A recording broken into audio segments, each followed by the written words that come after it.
نحمده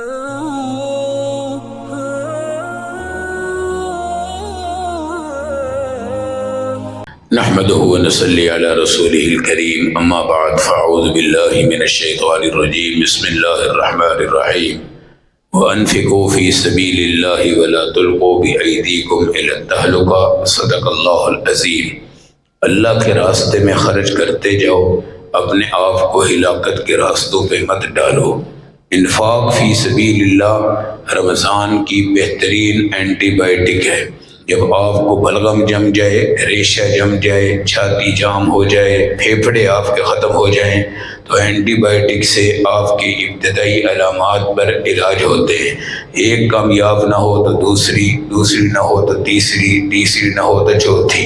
آہستہ آہستہ جراثیم ختم ہونے کے بعد انسان کا جگر، اس کا معدہ، اس کی صحت دوبارہ اپنی بحالی کی طرف چلی جاتی ہے۔ جتنی بڑی خوراکیں کھاتے ہیں اتنے نقصان بھی ہوتے ہیں، اور اس کے بعد اس کے علاج کے لیے بہت جتن کرنے پڑتے ہیں۔ اللہ نے رمضان اور اس کے عمل اور اس کی تراویح اور اس کی تہجد اور اس کی سحریاں، خاص طور پہ آخر عشرہ جو اللہ نے ہمیں دیا ہے، ہم نے اپنے جسم کے گند کو، اس کی غلاظت کو، اس کے جراثیم کو، اس کے منفی پہلو کو بالکل صاف کرنا ہے، شفاف کرنا ہے، بوجھ ہلکا کرنا ہے، گناہوں کی فہرست بنانی ہے، لسٹ بنانی ہے۔ اپنے اللہ کے دربار میں، خاص طور پہ اس کے گھر میں، اور اس سے بھی خاص طور پہ 24 گھنٹے کی زندگی میں ہم نے اپنے آپ کو اللہ کے حوالے کرنا ہے۔ اور جس وقت مجرم سامنے ہوتا ہے اور اس کو سزا دینے والا بھی ایک ہوتا ہے، دو نہیں ہوتے، جس میں کوئی غلط مشورہ نہیں آئے گا، کوئی غلط سفارش نہیں آئے گی، اور وہ رحیم ہوگا، غفور ہوگا، اور اس کے اندر کوئی مفاد نہیں، کوئی ذاتی فائدہ نہیں، کوئی مفاد پرستی نہیں۔ وہ اللہ بڑے سے بڑے ظالم، بڑے سے بڑے گنہگار، بڑے سے بڑے مجرم، بڑے سے بڑے جراثیم والے بندے کو بالکل صاف شفاف کر دیتا ہے۔ آپ کو پتہ ہے کہ مشکل ترین آپریشن کرنے پر سرجن بڑا خوش ہوتا ہے اور 2 رکعت نفل پڑھ کر شکر ادا کرتا ہے، اور یہ کہتا ہے دیکھو میں نے اس کی بہت قیمتی سرجری آج کر لی، اور یہ میری عقل اور ذہن اور تجربے کا کمال ہے۔ لیکن جو میرا اللہ ایسے بندوں کا آپریشن کرتا ہے جن کی مغفرت ان کے دماغ میں ممکن نہیں، ان کے ذہن میں ممکن نہیں، معاشرہ ان کو کہتا ہے کہ یہ جہنمی ہے، یہ پکے پکے پکے ظالم ہے، تو میرا اللہ ایسے ظالموں کو بھی صاف کر دیتا ہے اور شفاف کر دیتا ہے۔ اس لیے ہم نے اس رمضان میں صدقہ کے ذریعے اپنے عمل کے جراثیم کو مٹا دینا ہے، اور صدقہ اللہ کے ہاں قبولیت لیتا ہے، اور سفید کپڑے میں اللہ کے پاس جاتا ہے، اور صدقہ جیب سے نکلتا ہے، بینک سے نکلتا ہے، بکسے سے نکلتا ہے، ہاتھوں سے نکلتا ہے۔ یہ ایک فیصلہ ہے جو شیطان کے مقابلہ میں آپ کو مقوی بدن، مقوی ارادہ اور مقوی ایمان عطا کر دیتا ہے۔ آپ نے جسم سے پیسہ نکالا، بینک سے نکالا، بکسے سے نکالا، چیک بک پکڑی اور آپ نے اس پہ 50,000 لکھا، لاکھ لکھا، 10 لاکھ لکھا، کروڑ لکھا، 50 کروڑ لکھا۔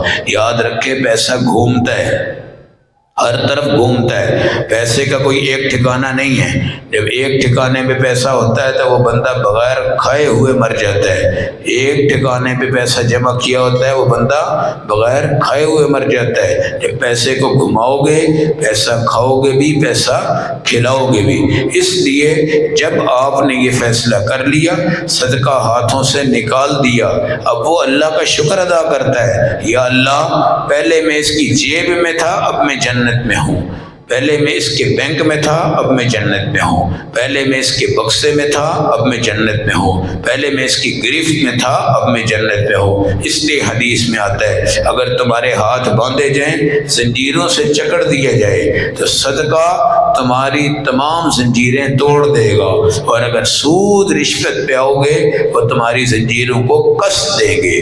اللہ کے نبی علیہ السلام نے اتنا صدقہ کیا ہے، حدیث میں آتا ہے تیز ترین آندھی جس کی پوری دنیا میں سب سے زیادہ رفتار ہوتی ہے، وہ ریت کو کس طرح اڑاتی ہے آپ خود جانتے ہیں۔ کیسے ریتیں اڑتی ہیں۔ یہ عرب کے صحراؤں میں آپ کو پتہ چلے گا کہ ریت کس طرح اڑتی ہے جب ہوائیں آتی ہیں۔ امریکہ کے ملک میں جب طوفان آتے ہیں تو کتنی چیزیں اٹھا کے باہر پھینک دیتے ہیں۔ حضور تیز آندھی سے بھی زیادہ سپیڈ کے ساتھ یہ صدقہ ادا کرتے تھے۔ اور حقیقت یہ ہے کہ آج کل دنیا نے 3 کام چھوڑ دیے، ایک نفل چھوڑ دیے، ایک صدقہ چھوڑ دیا ہے اور ایک توبہ چھوڑ دی ہے۔ آپ کو یاد ہوگا جب ہم بچے تھے پڑھتے تھے تو ہمیں استاد کہتے تھے فجر میں 4 رکھتے ہیں، ظہر میں 12 ہیں، عصر میں 8 ہیں، مغرب میں 7 ہیں، عشاء میں 17 ہیں، تہجد میں 8 ہیں۔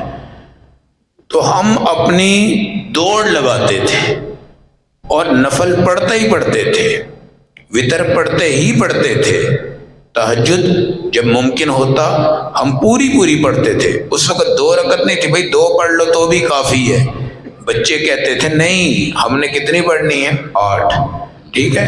اور اس کے بعد جب تھوڑے سے ہم بڑے ہو گئے اور بڑی لائن میں آ گئے، اب ہم نے وہ نفل چھوڑ دیے، سنت چھوڑ دی، استغفار چھوڑ دی، اور بڑے علامہ جب بن گئے تو صرف فرضوں پہ آ گئے۔ نبی نے فرضوں کے ساتھ نفل پڑھے تو ہم کس باغ کی مولی ہیں کہ ہم نفلوں کے بغیر اپنے فرض پورے کامیاب کروا لیں اور صدقے کے بغیر اپنی صحت بنا لیں اور انفاق فی سبیل اللہ کے بغیر ہم ترقی کر لیں۔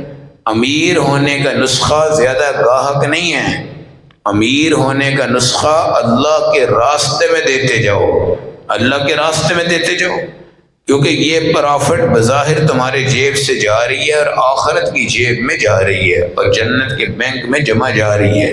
تو صدقہ زیادہ کرو، غریب ہیں کوئی بات نہیں، آپ صدقہ دو، الانفاق فی الاقتار، غربت کے باوجود آپ صدقہ کرو۔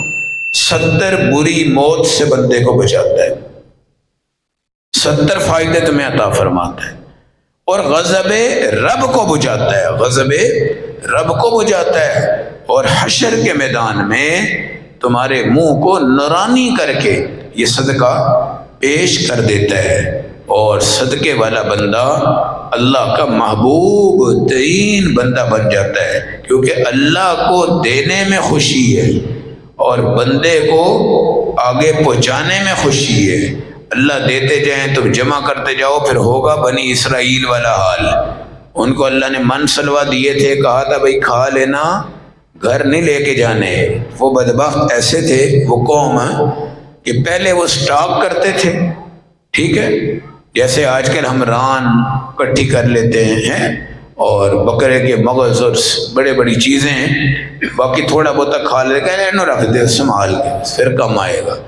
تو میرے بھائی سنبھال کے رکھنے سے کام نہیں آتا، آگے پہنچانے سے کام آتا ہے۔ صدقہ ہمیں دینا چاہیے، غریب کو بھی، امیر کو بھی، فقیر کو بھی صدقۃ الفطر کو دینا چاہیے۔ اور اعتکاف سے پہلے مال ہلکا کرو، مال ہلکا کرو گے، اعتکاف کا دل کرے گا، نماز کا دل کرے گا، مسجد کا دل کرے گا، مسجد آباد ہوگی، گھر آباد ہوگا، عالم کی تقدیریں بدلے گی، پاکستان کے حالات اچھے ہوں گے۔ اللہ ہمیں عمل و سمجھ کی توفیق عطا فرمائے۔ الحمدللہ رب العالمین، الصلاۃ والسلام علی رسولہ الکریم۔ یا اللہ ہمارے گناہوں کو معاف فرما، ہمیں حسنات نصیب فرما، ہمارے ارادے نیک بنا، ہمارے دل پاک فرما، ہماری زبان صاف فرما، ہماری نگاہ پاک فرما، ہمارے مال پاک فرما، ہمارے ارادے پاک فرما، ہمارے خاندان پاک فرما۔ عالم اسلام کو ترقی دے اللہ، عالم اسلام کو والی فرما، مجاہدین اسلام کی غیبی امداد فرما، مقروض کے قرض ختم فرما، کاروبار والوں کے کاروبار میں ترقیاں عطا فرما، نبی پاک کا ظاہر باطن نصیب فرما۔ بالکل آج اخیر عشرہ ہے، کل 20 رمضان ہے، اللہ کے حکم سے ہم اعتکاف کے میدان میں پہنچیں گے۔ ہم ہر گھر سے ایک شریف وقار والا سنجیدہ نمازی پرہیزگار متقی اللہ کے قریب ہونے والا وہ آئے، اللہ کی مسجد کو آباد کرے، ڈیرے لگا دے، معافی مانگ لے، گر جائے، گڑا جائے، اللہ کے سامنے گناہوں کی فہرست بنائے، روزانہ گناہوں پہ انگلی رکھے، انگلی رکھ کر ان کو دیکھے، دیکھ کر ان کے عذاب پڑھے، عذاب پڑھ کے لرز جائے، عذاب پڑھ کے ڈر جائے، عذاب پڑھ کے کانپ جائے، پھر سمجھ جائے کہ اللہ کی ذات ہے، میں آج اللہ سے یہ گناہ مٹواتا ہوں، ختم کرواتا ہوں۔ اللہ رب العزت غفور الرحیم ہے۔ ہم اس سنہری موقع کے حصول کے لیے اپنے جسم کو، جان کو اللہ کے دربار میں پیش کر دیں، اللہ آگے بہتر ہی بہتر فرمائے گا۔ اللہ ہمیں اس کی توفیق عطا فرما۔ حضور پاک کی شفاعت، آپ کے دست مبارک سے حوض کوثر، ایمان سلامت رکھ کر، سنبھال کر، ایمان خاتمہ ایمان والی موت ہمیں نصیب فرما برحمتک یا ارحم الراحمین۔